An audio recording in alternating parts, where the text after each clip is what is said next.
What's up everyone, this is Marky2200 here and welcome back to my Need for Speed testing series, where today we'll be ranking all the all-wheel drive sports cars in Need for Speed Pro Street from worst to best based on their drag capabilities.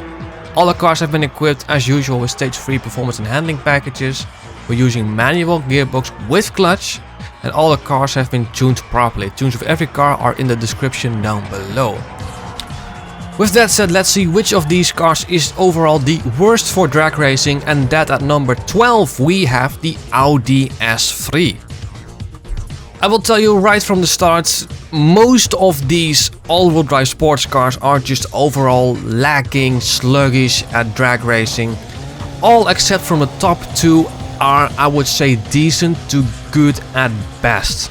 So I could say all in all that these cars are just decent, because the S3 is decent right now at number 11. The Evo 9 is decent. I mean, a quarter mile of 8.01 seconds is, yeah, it's nothing special. I would say anything 8 seconds is just not worth using. Anything in the high 7 seconds is also not incredible. Anything in the low 7 seconds is pretty good at best, but only when a car in the quarter mile reaches the 6 second mark, I would say it is worth using. So I can already tell all cars except for the top two did not reach the 6 second mark, and they're actually quite far off. And all the cars between number 12 and number 3 are actually somewhat close to each other within their respectable positions. So if we're moving up a position, the difference isn't that huge. So we just at number 9 we had the Eclipse with a total time of 19.54, and then here at number 8 we have the Audi S4 with a total time of 19.47. That just isn't a very large improvement. It also happens a couple of times that when we move up a position, the quarter mile time is actually slower than the car beforehand, but the car's half mile time was faster. A good example is actually right here at number 7 with the Lancia Delta, which did a quarter mile of 7.41 seconds and then a half mile of 11.94 seconds. This car once again has a speed limit, but it doesn't really matter too much. And then when we go to number 6, which is the Golf R32, the quarter mile time is about a tenth and a half slower. We're at 7.64, but then the half mile is faster. So the differences between these cars are so minimal. Actually, the difference between the Golf R32 and the Lancia Delta's total time is just 2/100th of a second. And coming into the top 5, I mean, at the RS4, the still quarter mile time of 7.54, so it's again nothing special.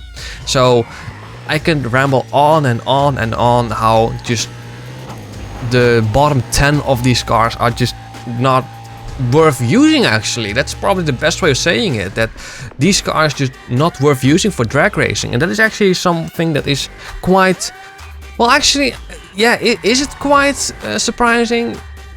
Yeah, I don't know, to be honest. Like going into this, like for instance, I never really thought that the Evo 9 was going to be at number 11, but that car just has no grip whatsoever. Coming into number 3 we have the Evo 10, which is actually like an upgrade of the Evo 9.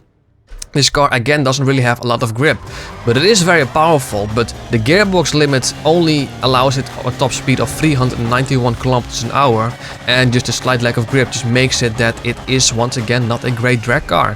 At number 2, I would say this is the first car in the category that is worth using, as it is the first car that achieved the 6 second mark. We have the Nissan Skyline. Slight lag grip off the start, hinders the launch a bit, however good power compensates this car and makes it a solid car on the half mile and good at best for the quarter mile. But then at number 1 we have the Impreza, and I'm going to be honest with you, this car absolutely demolished the competition. A quarter mile time of 6.18 seconds and a half mile time of 9.81 seconds means that it has a total time of 15.99 seconds. This car is absolutely astonishingly good, and it can run with the big boys, to be honest, with the classic muscle cars, some of the modern muscle cars. This car is just genuinely amazing for drag racing.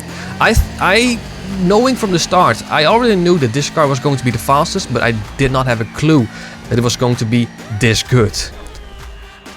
So there you have it, all the all-wheel drive sports cars in Pro Street from worst to best based on the drag capabilities, with the Impreza being easily the best of the best. I will also bring the Skyline to stage 4 testing, but just those 2 cars and none of the other cars, because I don't think it's worth it. If you've liked this video, consider giving it a thumbs up. If you wish to stay updated on all my future videos, consider subscribing. This has been Marky2200 for now. Thank you so much for watching, and I hope to see you very soon. Take care.